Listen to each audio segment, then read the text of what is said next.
नमस्कार, आप देख रहे हैं इंडिया वॉचर। मैं हूं आपके साथ स्नेहा सिंह। वक्त हो गया दिन भर की 5 बड़ी खबरों का, तो चलिए शुरुआत करते हैं बड़ी खबरों के साथ। खबर गुजरात के भावनगर से, जो आम आदमी पार्टी के राष्ट्रीय संयोजक अरविंद केजरीवाल आज गुजरात के भावनगर पहुंचे, जहां उन्होंने एक भव्य सामूहिक विवाह समारोह में मुख्य अतिथि के रूप में शिरकत की। इस कार्यक्रम में विभिन्न वर्गों के जोड़ों ने एक साथ वैवाहिक बंधन में बंधकर नई शुरुआत की। केजरीवाल ने सभी नवविवाहित जोड़ों को उपहार भेंट किए और उनके सुखद भविष्य की कामना करते हुए आशीर्वाद दिया। समारोह को संबोधित करते हुए केजरीवाल ने कहा कि सामूहिक विवाह जैसे आयोजन समाज में सादगी और एकता को बढ़ावा देते हैं, जो आज के समय की बड़ी जरूरत है। उन्होंने आयोजकों के सेवा भाव की सराहना की और इसे पुण्य का कार्य बताया। इस यात्रा के दौरान उनके साथ गुजरात आपके वरिष्ठ नेता भी मौजूद रहे। राजनीति से इतर सामाजिक मंच पर केजरीवाल की इस मौजूदगी को जनता के बीच अपनी पैठ मजबूत करने के प्रयास के रूप में देखा जा रहा है।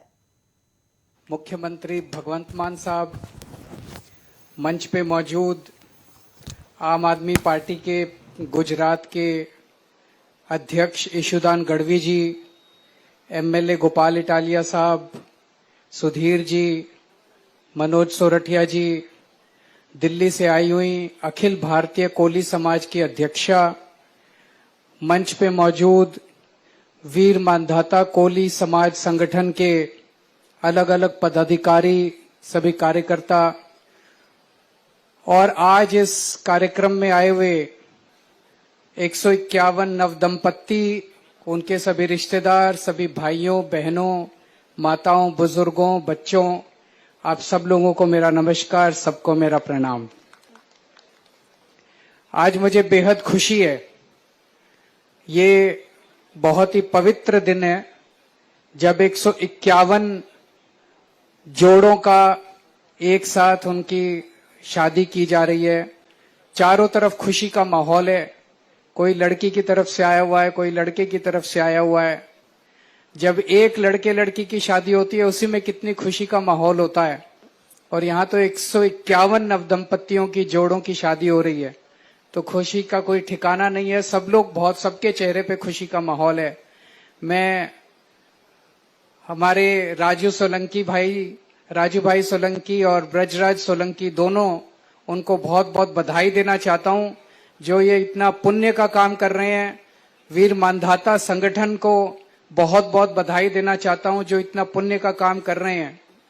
अभी मैं राजू भाई सोलंकी से बात कर रहा था, उन्होंने बताया कि 12 साल से ये पुण्य का काम वो करते आ रहे हैं और अभी तक वो 2000 से ज्यादा लड़कियों की शादी इसी मैदान में पिछले 12 साल से करवा रहे हैं।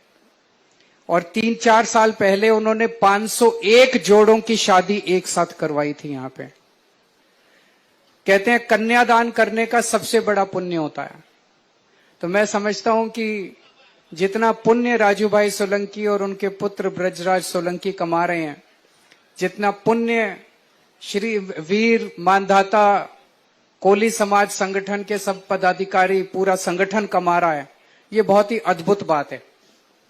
मैं सभी नवदंपतियों से भी कहना चाहता हूं कि आज आप अपने जीवन के एक नई दिशा शुरू कर रहे हैं, एक नया पड़ाव शुरू कर रहे हैं।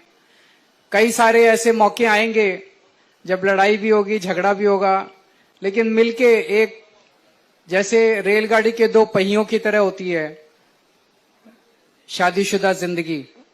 अगर एक भी पहिया खराब हो जाए तो फिर गाड़ी चल नहीं सकती जिंदगी। खबर राजधानी लखनऊ से, जहां उत्तर प्रदेश के पूर्व मुख्यमंत्री और सपा अध्यक्ष अखिलेश यादव ने कांग्रेस नेता राहुल गांधी की सुरक्षा में की गई कटौती को लेकर भाजपा सरकार पर तीखा हमला बोला। अखिलेश यादव ने सरकार के इस कदम को प्रतिशोध की राजनीति करार देते हुए कहा कि विपक्ष की आवाज दबाने के लिए उनकी सुरक्षा से खिलवाड़ किया जा रहा है, जो बिल्कुल भी उचित नहीं है। सुरक्षा विषय अलग है, लेकिन हम समाजवादी पार्टी के लोग घबराने वाले लोग में से नहीं है। सब सुरक्षा वापस भी ले लेंगे, तब भी हम लोग उनको सरकार से हटा देंगे। सवाल ये है कि आपने किस आधार पे हटा ली सुरक्षा, कोई जानकारी तो होनी चाहिए ना। और फिर गिन के बता रहे हो, माली भी गिन लिए, गेट खोलने वाले भी गिन लिए कि सबसे ज्यादा सुरक्षा आपकी है। देखिए, बीजेपी की स्ट्रेटेजी है आपको अपमानित करने की, आपको डिमोरलाइज करने की। कांग्रेस पार्टी के नेता राहुल गांधी जी के साथ क्या किया? एसपीजी हटाई, उनका घर छीन लिया। ये पहले एक्सरसाइज हो चुकी थी यूपी में। नेताजी हमारा घर छीना उन्होंने, सिक्योरिटी ली, क्यों किया उन्होंने? आपको डिमोरलाइज करें, लेकिन हम लोग कमजोर थोड़ी हुए। हम लोग पीड़ा को समझते हुए और आगे बढ़ गए। जो पीड़ित हैं वो दुखी हैं, अपमानित, उनके साथ हम लोग हैं।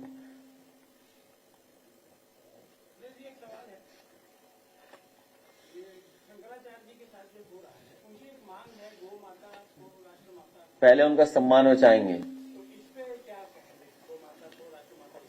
तो गौ माता, मैंने पिछली प्रेसों में थे नहीं, तुम थे नहीं थे।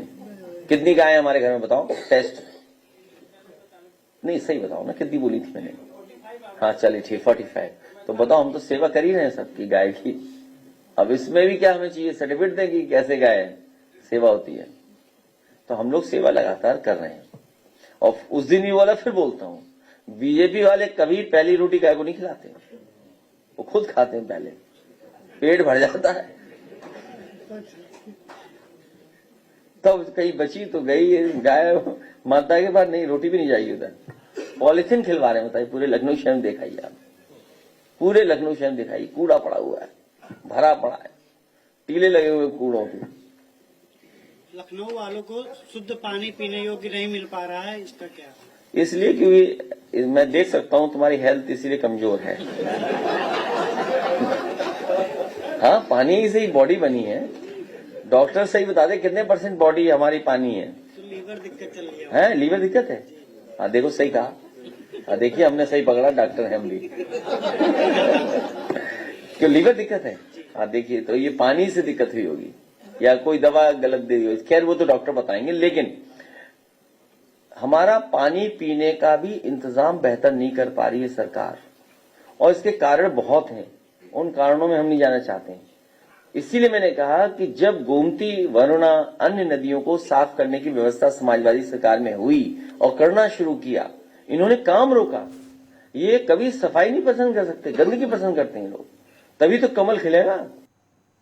बिहार की प्रसिद्ध लोक गायिका मैथिली ठाकुर द्वारा राजद सुप्रीमो लालू प्रसाद यादव की तुलना करने के मामले पर सियासी और कला जगत में घमासान मच गया। भोजपुरी सुपरस्टार खेसारी लाल यादव ने इस बयान पर बुरी तरह से अपना प्रतिक्रिया देते हुए मैथिली को खरी खोटी सुनाई। खेसारी ने कहा कि लालू यादव बिहार के जनमानस के नेता है और उनके जैसे कद के व्यक्तित्व पर टिप्पणी करने से पहले मैथिली को अपनी मर्यादा का ध्यान रखना चाहिए। देखिए, उनकी ज्ञान बहुत कम है और कम उम्र में उपलब्धियां मिल जाती है तो इंसान ऐसे ही बोलता है। इसीलिए पढ़े लिखे लोगों की जरूरत है। उनके भी पिता तुल्य माननीय लालू प्रसाद यादव जी, तो ऐसी भाषा का प्रयोग तो उनको बिल्कुल नहीं करना चाहिए। राजनीति में आने का मतलब ये नहीं कि हम इंसानियत खो जाए, संस्कार भूल जाए। राजनीति अच्छी बात है, आपको भलाई के लिए दुनिया ने चुना है, तो किसी को छोटा बनाने और किसी को गलत बोल देने से हमें नहीं लगता है कि लोगों का उपकार होने वाला है। उनकी ज्ञान बहुत कम है और कम उम्र में उपलब्धियां मिल जाती है तो इंसान ऐसे ही बोलता है। इसीलिए पढ़े लिखे लोगों की जरूरत है और जिनको देश दुनिया की जानकारी है उनको एक पद पद मिलना चाहिए। उनको पता नहीं है, ठीक है, चुनावी माहौल में है, वो किसी पार्टी में है, उन पर मैं टिप्पणी नहीं करूंगा क्योंकि कलाकार भी हैं, बट ऐसे शब्द उनको नहीं इस्तेमाल करना चाहिए क्योंकि एक बड़े भाई के तौर पे हमेशा से तेजस्वी जी एक इंसान के तौर पे देखा जाए तो है, और उनके भी पिता तुल्य माननीय लालू प्रसाद यादव जी, तो ऐसी भाषा का प्रयोग तो उनको बिल्कुल नहीं करना चाहिए। राजनीति में आने का मतलब ये नहीं कि हम इंसानियत खो जाए, संस्कार भूल जाए। राजनीति अच्छी बात है, आपको भलाई के लिए दुनिया ने चुना है तो उस पर आप कार्य करिए। किसी को छोटा बनाने और किसी को गलत बोल देने से हमें नहीं लगता है कि लोगों का उपकार होने वाला है। बिहार की उन्नति बिहार में काम करने से होती है, किसी को बुरा और भला बोलने से बिहार की उन्नति नहीं होने वाली। तो ये मनोज तिवारी ने एक गाने के माध्यम से आप पे तंज कसा। उन्होंने कहा है गड्ढा में गिर गए हैं खेसारी लाल यादव। राजद पार्टी गड्ढा है क्या? देखिए, उनका अपना सोच हो सकता है, वो जहाँ है उनके लिए बेहतर है, मैं जहाँ हूँ मेरे लिए बेहतर है। अब उनके शब्दों के साथ मैं नहीं जाता क्योंकि उनसे मेरा व्यक्तिगत एक रिलेशन है और बड़े भाई के तौर पे हमेशा से उनको मैं प्यार करता हूँ और वो राजनेता हैं, तो राजनेता ऐसे बोलते रहते हैं तो उनके शब्दों पे मैं नहीं जाता। मुझे लगता है कि मेरे बड़े भाई के तौर पे हमेशा से उनका सम्मान मैंने किया है और आजीवन करता रहूँगा। काजल राघवानी ने कहा है कि मैं खेसारी लाल यादव के साथ फिल्म करना चाहती हूँ। क्या आप फिल्म कीजिएगा उनके साथ? नहीं, मैंने तो नहीं सुना है कि उन्होंने कहीं कहा है। हो सकता है आप लोगों ने सुना होगा, क्योंकि उन्होंने ही पहले मना किया था कि नहीं, मैं आजीवन उनके साथ काम नहीं करूंगी। तो शायद अब उनका अपना विचारधारा हो बदल गया हो, या अब क्या सिचुएशन था नहीं पता, बट वेलकम है। अगर वो करना चाहती है तो मैं किसी को मना करने वाला कौन होता हूँ। काजल राघवानी के साथ गठबंधन बनेगा? मैं इतना बड़ा नहीं हूँ कि मैं किसी कलाकार को कह दूं कि नहीं, इसके साथ नहीं। मनोज तिवारी ने एक होली का गाना गाया है, उसमें कहा है कि खेत में दिखे पवन सिंह का पावर और गड्ढा में खेसरिया। क्या लगता है इस तरीके का तंज कसा देखिए, जा रहा मैं है? क्या बोल रहा हूँ, राजनीति देखिए, में आना आपके- ये दुनिया की बातें करके ना, मुझे नहीं लगता कि इधर उधर की बातें करके ना बिहार के संगीत को भला हो सकता है और ना ही बिहार के लोगों का भला हो सकता है। तो मैं क्या बोला कि उनका अपना व्यक्तिगत बातें हो सकती है, बट सबके लिए सम्मान है। छत्तीसगढ़ के मुख्यमंत्री विष्णुदेव साय ने कहा, आज हमने मन की बात कार्यक्रम को सुना। हर महीने के अंतिम रविवार को प्रधानमंत्री मोदी देश के लोगों के साथ रूबरू होते हैं। इसमें बहुत जानकारी मिलती है। देश में अनेकों प्रतिभाएं छुपी हुई हैं, जिनको प्रधानमंत्री मोदी मन की बात के माध्यम से पूरे देश के लोगों के सामने रखते हैं। इससे लोगों को प्रेरणा मिलती है। उन्होंने भारत मंडपम में इंडिया इम्पैक्ट समिट 2026 में यूथ कांग्रेस के विरोध प्रदर्शन पर कहा, ऐसा नहीं होना चाहिए। कांग्रेस मुद्दा विहीन हो गई। कांग्रेस पूरे देश में जनता का विश्वास खो रही है।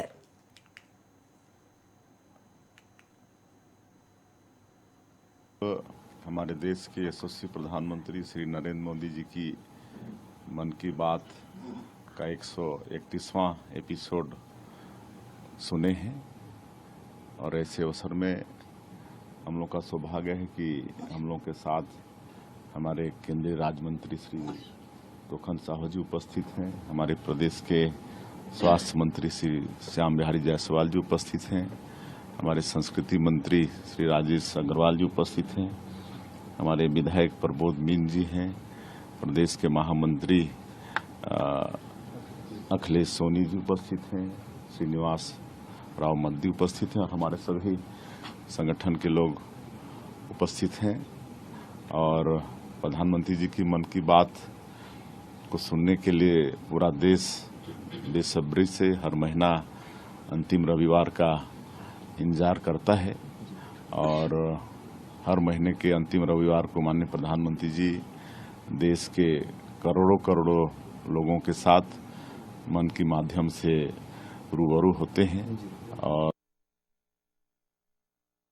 करते हैं जो खबर जयपुर से। केंद्रीय मंत्री अर्जुन राम मेघवाल ने कहा, साइबर सुरक्षा से लेकर पूरे देश में अलग अलग चिंताओं का वातावरण जब बनता है तो इस तरह की कॉन्फ्रेंस बहुत मददगार साबित होती है। राज्य स्तरीय विधिक सेवा प्राधिकरण ने ये 3 दिवसीय कॉन्फ्रेंस को आयोजित किया है। मुख्यमंत्री भजनलाल शर्मा भी इसमें शामिल हुए। ये बहुत सफल कार्यक्रम रहा है। साइबर सिक्योरिटी से लेकर के पूरे देश में एक अलग अलग चिंताओं का एक वातावरण जब बनता है तो इस तरह की कॉन्फ्रेंस बहुत मददगार साबित होती है। हमारे कई सम्मेलन दिल्ली में होते हैं, उसमें भी साइबर अपराध से संबंधित चर्चाएं होती है, जो हमारे गवर्नमेंट ऑफ इंडिया के कुछ प्लेटफॉर्म में वहाँ भी चर्चा होती है।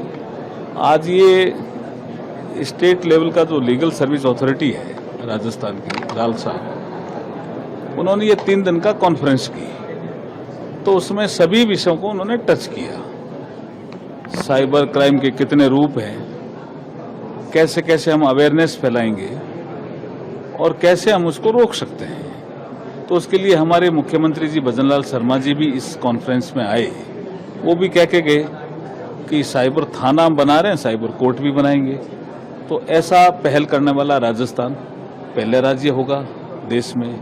हमारे honourable chief justice of India भी आए, जस्टिस सूर्यकांत जी, वो भी इस संबंध में कुछ चीज़ें कह के गए कि भी ये पहल जो जागरूकता की पहल है, ये देश के दूसरे भागों में भी इसके वर्कशॉप होनी चाहिए। इससे मैं कहता हूँ कि ये कॉन्फ्रेंस डिस्ट्रिक्ट जजेज जो भी हमारे राज्य में पद स्थापित हैं, वो सब तो थे ही पार्टिसिपेंट के रूप में। हाईकोर्ट के जजेज भी आए, दूसरे राज्यों के भी हाईकोर्ट के जजेज आए यहाँ, और सुप्रीम कोर्ट के भी ऑनरेबल जजेज आए, उन्होंने भी अपनी बात कही। इसका मतलब ये बहुत सफल प्रोग्राम हुआ है। और समापन पे आज मुझे बुलाया, तो मुझे लगता है कि ये बहुत ही शानदार एक इनोवेटिव प्रोग्राम, ट्रेनिंग प्रोग्राम किया हमारे चीफ जस्टिस ऑफ राजस्थान ने। मैं उनको इस अवसर पर बधाई भी देता हूँ। सर, साइबर क्राइम को कम करने में क्या एआई की भूमिका भी अहम रहेगी? देखिए, एआई एक टूल है जिसको हमें कैसे यूज करना है। अब एआई के बिना तो हम, जैसे मैंने जिक्र किया ना कि इंडस्ट्री 4.0 में एआई तो उसका मेजर कंपोनेंट है, हम तो उसके बिना तो रह तो सकते नहीं, लेकिन उस टूल को हम कैसे उपयोग में लाएं। जैसे एआई की समिट हुई यहाँ, इंटरनेशनल समिट दिल्ली में हुई और दूसरे देशों के हेड ऑफ स्टेट भी आए। सबने कहा, किसी ने कहा रोजगार के अवसर कम होंगे, तो उसमें से एक निकल कर आया मंथन में से कि रोजगार के अवसर कम नहीं होंगे, रोजगार का स्वरूप बदल जाएगा। इसका मतलब एआई यूजफुल भी है, उसको हमने कैसे यूज करना है, ये हमारे लिए बड़ी बात है। सर, आपने कहा कि 21वीं सदी भारत की है और साइबर क्राइम जो दुनिया में बढ़ रहा है उसको रोकने में भारत अग्रणी दिन भर की 5 बड़ी खबरों में बस इतना ही। देश दुनिया की ऐसी तमाम बड़ी और अहम खबरों को देखने के लिए बने रहें इंडिया वॉच के साथ।